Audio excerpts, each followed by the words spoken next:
So guys, for the first step, you're going to head over to search and type in check for updates. Click on it.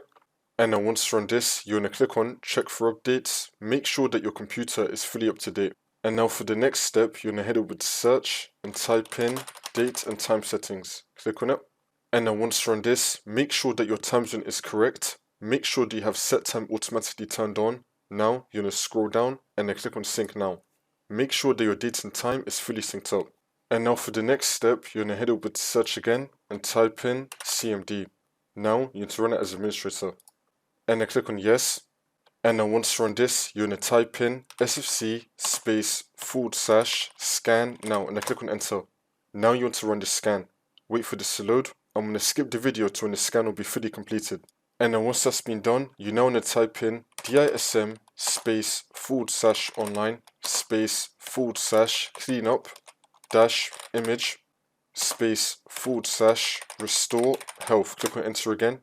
You now want to run this scan as well. Wait for this to load. And then once that's been done, you just want to restart your computer and then the problem should be fixed.